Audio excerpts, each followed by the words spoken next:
470-222-2222. Free case evaluation. The choice of an attorney is an important one and should not be based solely on advertisement. NicolaCummingsLawFirm.com. Welcome, welcome, welcome everybody to Voices Behind the Mask. For those who do not know, this is the talk show where we unmask real people with real experiences that will impact and transform your life. So, are you ready to go, to grow, and to glow in your purpose? For those who have never seen Voices Behind the Mask, we have already ran 2 seasons, but this time around it's bigger and better. We are on the radio. Yes. We are on Zoom because a lot of the guests that we interview are not in the US, and so we are still on Zoom, but we are on radio, and not just any radio. We are on Caribbean Live Radio. So are you ready? Let's go. Now tonight we have a resilient, dynamic, go-getter, brilliant. There are just so many words to describe this young man. I am honored tonight to be the one who will be interviewing him. And I'm speaking of none other than Mr. Jason Smith. Jason, welcome to Voices Behind the Mask.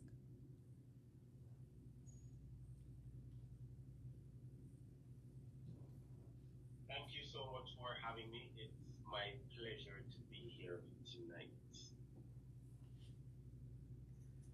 All right. So you might let me tell you a little about how Jason and I met. Okay.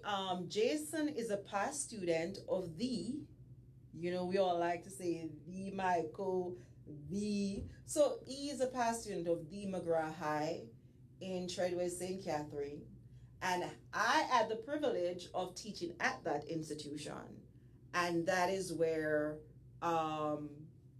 Jason became known to me. But I'm going to allow Jason tonight to tell you a little about himself. Oh, thank you so much for that wonderful introduction. And as said before, I am a past student of the McGraw High School. I am from the rural community of Yorton in St. Catherine. After I graduated McGraw, I would have gotten an opportunity to go to the Michael University College on a cricket scholarship, where I would have pursued a bachelor's degree in education with specialization in physical education, after which I would have also migrated to Canada on a cricket scholarship as well. So growing up in a rural community, sport and education was the way out for me, and I believe that it is paramount that I'm able to motivate and help others to understand there is a means and way to get out of whatever situation you find yourself in. And it's my pleasure to be here tonight. Thank you. I thank you so much for consenting. And there's something different with Voices Behind the Mask. Before we go into the more serious questions, we have some questions that we call dodging questions, all right? And so these dodging questions are questions that we hope that you have dodged, meaning that no one else had the opportunity to ask you these questions. And so I love to say, these are the fun questions. And if you have ever, listened to Voices Behind the Mask, you like these questions. So, my first question to you is, when you think of your youth and something that you really enjoyed growing up, what one word comes to mind? Not a phrase, not a sentence, just one word. All right, so now we're going to ask you why play? So in regards to play, that's all I knew growing up. Growing up in a rural community with so many kids around, it was always when you get home from school, you couldn't get inside the house until dinner time. So you get home from school and everyone is outside. So we're playing sighting, we're playing cricket, we're playing football, you name it, baseball. So it was always about coming home from school and being out on the streets playing some type of sport. So Okay. it was always about playing. Okay, awesome. No, because a lot of people have never met, a lot of people on here have never met Alderine, the teacher. So this is a quiz. This is now the quiz question. Um, what was my name back then? Let me see if you remember. So my name is no. Yeah, I didn't. I didn't. Yes, Okay, forgotten. if my memory serves me right, you would have taught me in grade 8 or grade 9 social studies. Okay. And you would have gone by the name of Miss Young. Okay. Woo! You go. You remembered. Yes. And so my maiden name is Young. I deliberately thought about that question. I'm saying I'm not even going to ask him or tell him, what is it that I was going to ask. Yes. And so my former name was Miss Young. And thanks for reminding. I didn't even remember that I taught you in grade 8 because I was like, I kept thinking. I said no. I never taught Jason because I kept thinking about upper school. Yes. Yes, my name was Young back then. But let's get into, the questions that everybody is in their seats and waiting on. Um, when you and I spoke in the pre-interview, you mentioned, growing up, and you just mentioned it as well about growing up in a rural community. What was the quote unquote livelihood of your parents or parent, and what role did you play in what they did? Yes, so growing up in a rural community, in Yorton, to be specific, I grew up in a single family home where my mother, she was a farmer. As a young boy, I had to play a part of, going out there and just trying to survive or to fetch for the family as well. So while my mother, she was on the farm, I was on the farm as well. So even though I spoke about play just now, sometimes I would be out on the streets playing and then you'd hear, Jason! And when you hear that loud call, you know what it means. It was time to go on the farm and it's either we're planting something or we're reaping something. If it's a Friday afternoon or Friday evening, we would be looking to gather crops to bring to Spanish Town Market on a Saturday morning, and that was essentially what we had to do. My mother, she not only did farming, but she did what we would call like days work. So she would be washing a person's dirty clothes, cleaning their houses, and stuff like that. So that was the means of survival for family at the time, and it has really made me who I am today. Just reflecting back on it right now, I've never really gotten this emotional about it before. That's all right. That's all right. I can remember once we were picking apples and I think I was like 8 or 9 at the time, and I couldn't really climb an apple tree, and my mom, she was inside the tree, and she was throwing the apples to me, and I was catching them and putting it into these big black crates that we had at the time. And then I remember when I was around like 11, 12 thereabout, I remember I was in the tree this time, and throwing the apples to her, and I said to her, "Do you remember when you were the one who was in the Tree tree throwing the apples down to you. to me?" And we have always looked back at that and gotten a good laugh about it. So that's essentially what life was like back then growing up in Yorktown. And so that is, at home, you had to play an integral role in helping not only on the farm, but like you said, you also had to help to go to the market and sell in the market as well.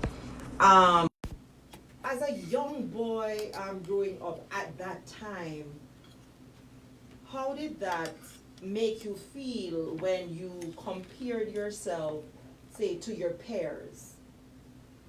Or did you make any comparison to your, did you compare yourself to your peers? Did you make the comparison?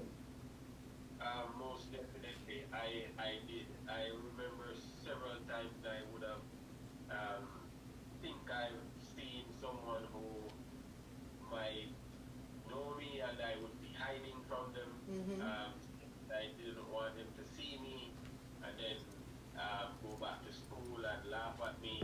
I remember using it as a motivation as well to say, well, at least I have more money than most persons that I am going to school with because I technically could make my own money most of the time.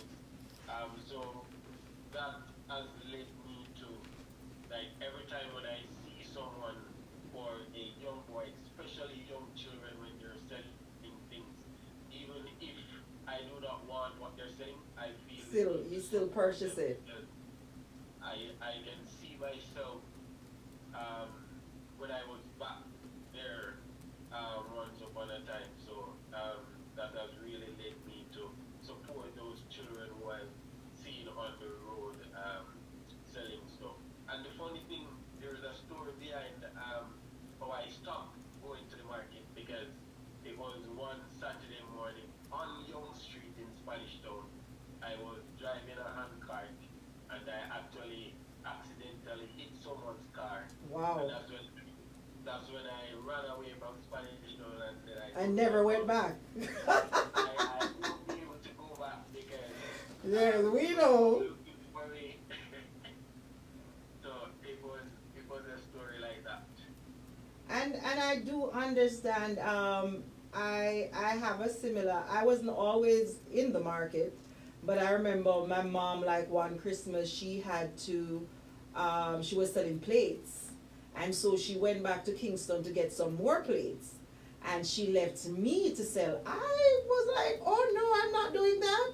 So because I was afraid it's Christmas, it's Christmas Eve. My friends are going to see me, and so I can empathize with you. Now let's talk a little about.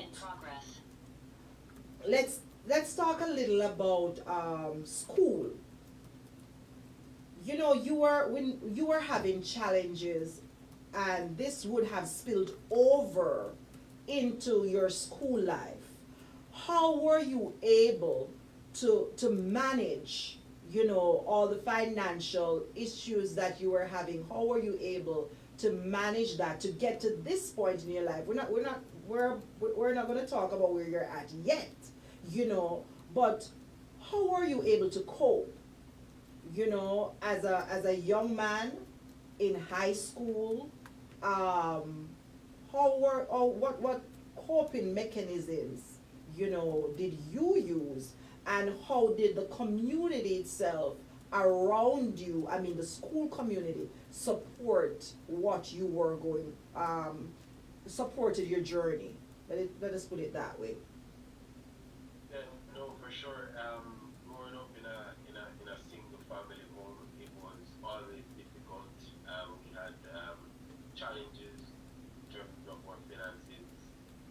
But I had, or I have, family members who have been really supportive of me.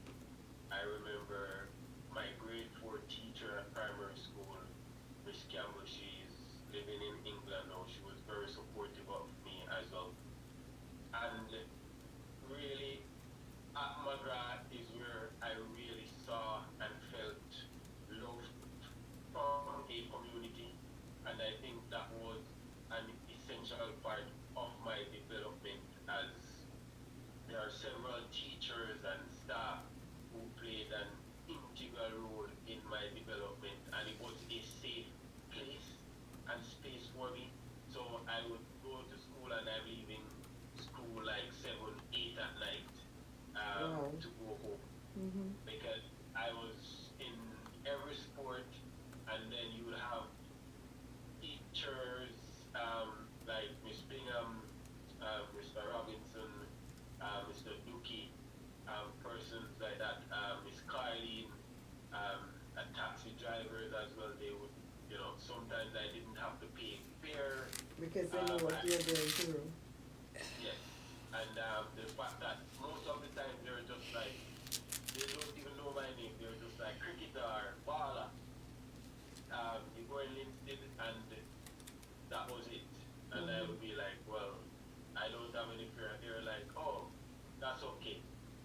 So I had great support in terms of that, and I think it is very important for myself to give back to the institution Yes. as possible, because I would have gotten a lot of support from the staff at Magra, and that really helped me.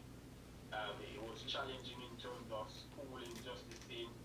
I honestly don't even, when I look back, I don't even know how I did it, because I was always in every sport. In terms of my schoolwork, I honestly believe that I just gifted in terms of my reasoning ability, because I can't even remember studying that much at any point in time, to be honest. But I think I have a very good memory in regards to when I write something. So if I'm studying or anything that I do, if I wrote it, I will remember it. So, I just need to write things down and I'll be able to remember it, and that's just it. So I think I'm very gifted and blessed to have those. So you're attributes. brilliant. So you're brilliant and you're resilient. So I brilliant and resilient. I think those are the words right there, that helped you. Because a lot of people, a lot of young people would have just fallen by the wayside because of what they are going through. So high school was a challenge, and then you had a community of people who supported you. But tell us how you were able to, because you became a teacher. And why? Just in a nutshell, why? So, in terms of, I actually believe that teaching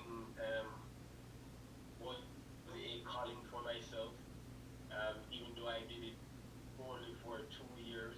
But I was given an opportunity or a scholarship offer to go to UE and also to go to Michael. And for those who are on who are not Jamaicans, that's the University of the West Indies, and Michael is a teacher's college. Yes. Oh, no, it's a university now, right? The Michael University, right? They still have the college on it. Okay. So I Thanks for enlightening me. matriculated as yet. Okay. But yes, so I got those 2 scholarship offers, and I prayed about it. I looked around, and I assessed the situation. They were offering I is plugged in. tuition, while the Michael University college, they were offering me tuition for the first year, and then after my performance, they would have offered me both tuition and boarding as well. I'm going to So stick a this, pin right there. You see, the word of God tells you that your gift shall make room for you. And the scholarship you got was because you played cricket. yes, And so you got a scholarship and you went to the Michael and you became a teacher. You said you taught for just 2 years. And then now you're no longer in the classroom and neither are you in Jamaica. So I am not going to be the one to divulge the information. So you can tell them where you're at now and what you do and why exit. You exited teaching. alright. So currently, after the Michael, I taught for 2 years in Jamaica, and then I was offered a cricket scholarship to study in Canada. So I migrated to Canada in 2021 as an international student on a cricket scholarship. And now I'm working as a sport and fitness coordinator with the Regional Recreation Corporation of Wood Buffalo. So that's in Alberta, Canada. And I'm still in sports and fitness. So that's always been my passion, sport and fitness. And it was quite a journey for me to get here, even when I left my teaching job, because I always share the story before that I actually applied 3 times before I got to come here to study in Canada. As I got denied twice, and then Are on you the third, still, after they denied you 2 times, you still applied again? And I'm just going to pause on that because a lot of times people sometimes don't want to press through. And there's a chapter in my book that I said, press through your pain and stand in your discomfort. Because sometimes we are afraid to face our challenges head on. And but you did. You decided that okay, this is something that I'm going to do. And if they didn't accept you on the third try, you were still going to do it. most definitely, because what I didn't just get up and made that decision on my own. I would have prayed about it, and the voice would have um, told me that this is the right option for you, because I was considering the U.S., England, or Canada, and a voice spoke to me and it said Canada it is. So if the voice spoke to me and says Canada it is, then it means that is my destiny. And it's very important for you to be resilient and consistent, and to basically know where you're heading. And as long as you know where you're going, you will be able to have some form of guiding principle that will take you there. And if you just continue on that path, then what is for you will be for you. You just have to continuously try to learn and go through that pain, as you said just now. Yes. Because if you want to achieve anything in life, it is going to take some form of extra effort if you're going to be extraordinary. So that was basically what inspired me to continue to try. And on the third time, it was successful. You were successful. And again in our talk before this actual interview, sometimes a lot of people think that because of where you are now, it was an easy flow. Everything, was easy for you. But you also spoke about the fact that you worked, was it at a McDonald's? You had to work at a McDonald's. That was while you were in school, Um, how did you feel? Because here you are now, you have been through so much in your life. You have now reached a point where you are now a teacher, and you decide to go abroad and study, and it's like you're back at the bottom again. you know Tell me of a day, a situation, what ran through your mind, what was running through your mind, how did you feel? Because sometimes we have to be honest that we have our high days and we have our low days. Tell us about a low day you had while maybe working at that McDonald's.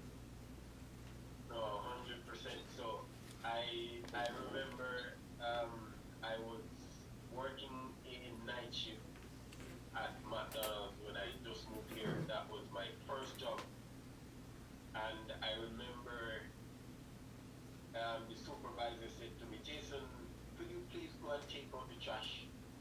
And when she said that to me,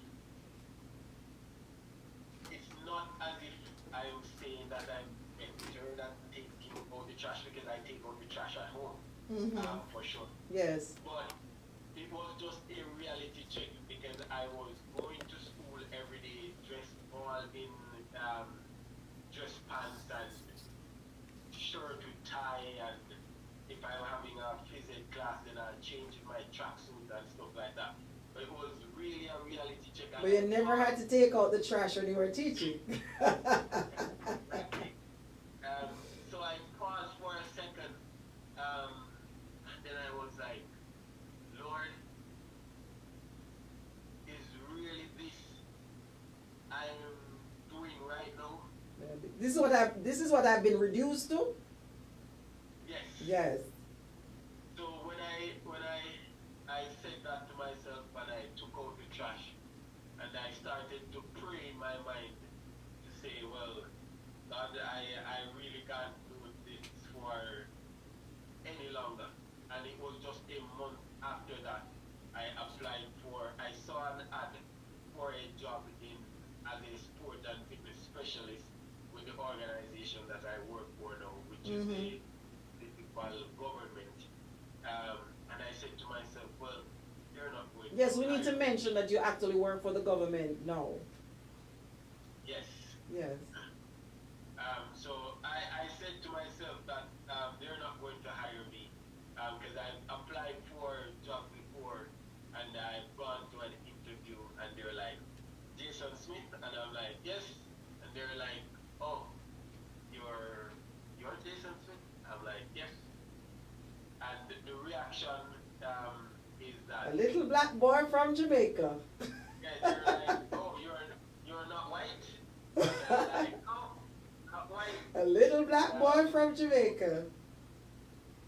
Yeah, I've always thought that, but I did get the job, and from there on, I've just been consistently moving up the ranks, and working for the government is one of the best things you can do as a foreigner in a new country, because it's just so much opportunity to learn. There are a lot of opportunities.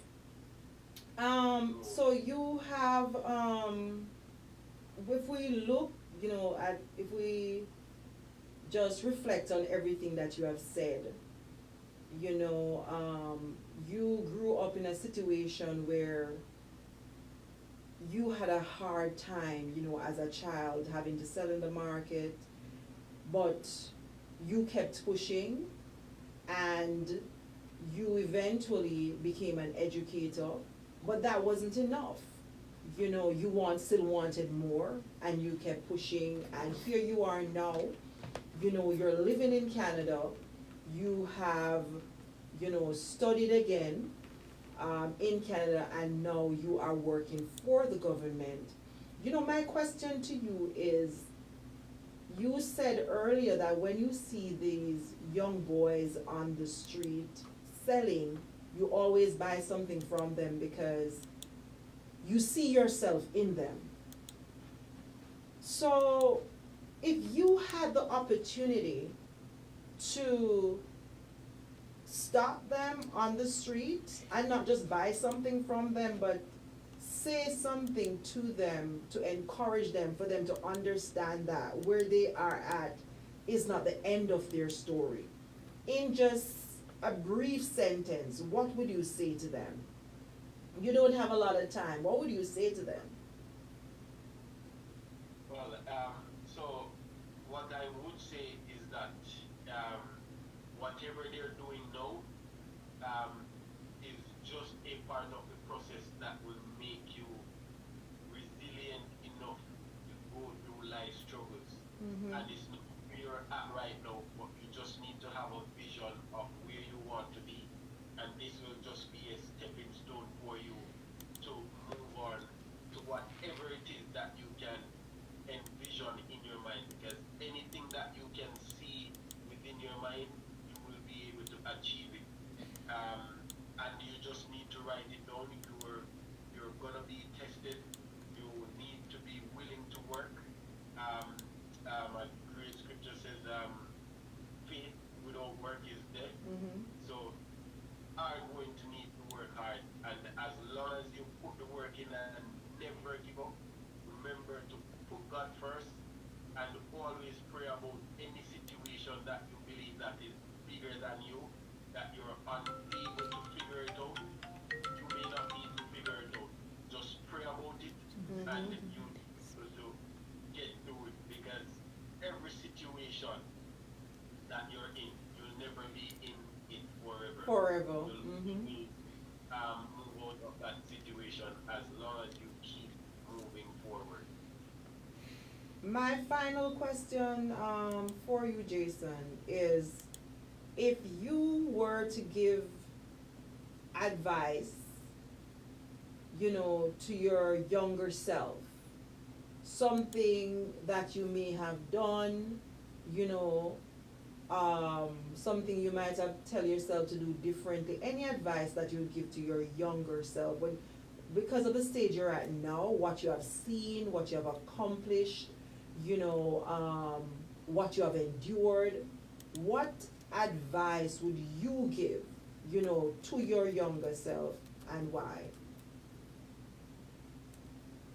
So the advice that I would give to my younger self is to approach my fear and the fear of failure with more aggressively, because oftentimes I would have held back on a lot of things because of the fear of failure.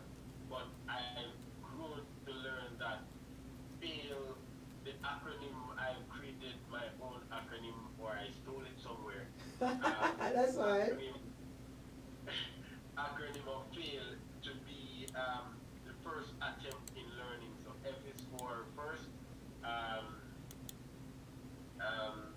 So fail is just the first attempt in learning. So if you just keep attempting and continue First to learn, attempt in then learning. I like that.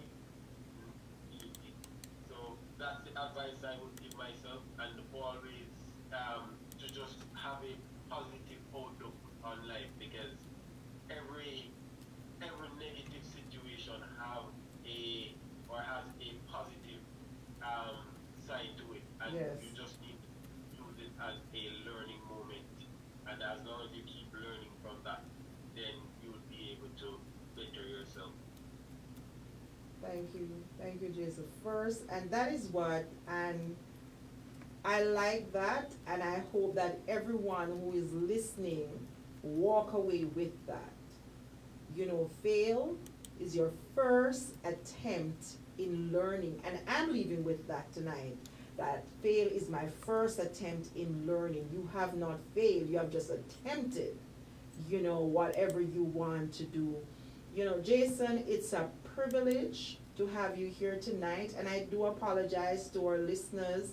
We did start a little bit late because of technical difficulties, but this is the first time, and we're just going to be getting better as the months flew on. You realize I didn't even say weeks, right? As the months flew on, we're just going to be getting better. Jason, and I do apologize to you too, that because we'd have spoken to you a little longer. But again, thank you, thank you, thank you so much. And we have unmasked another story. We have unmasked another experience.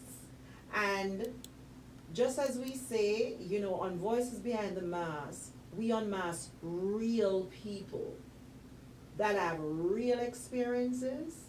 And the hope is that these experiences will impact, and not just impact your life, but transform your life so that you too can understand that there is something greater inside of you, and you can now decide that it is your season to go, to grow, and to glow in your purpose. We welcome you to Voices Behind the Mask on this in this inaugural moment, because it's our first on Caribbean Live TV. But we will be here next week, and we will be speaking to another very interesting guest, and we'll be hearing about their experiences, and they'll be telling us their own stories as well. Again, Jason, I just want to say thank you.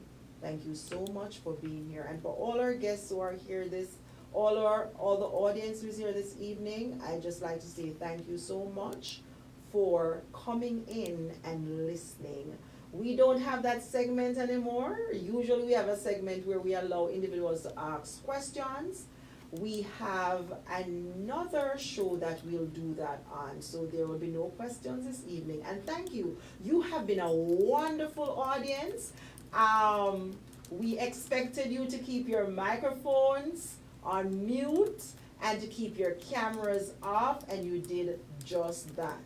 Okay? And again, a lot of our guests are going to be people who are not able to travel to Georgia, and a lot of people who are out of the country.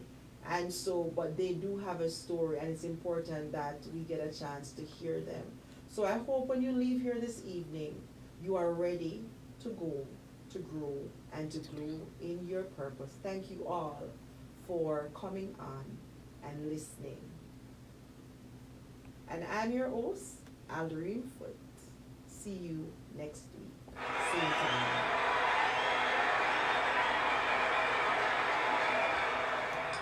It's all about Caribbean International Shipping. That's right. Do you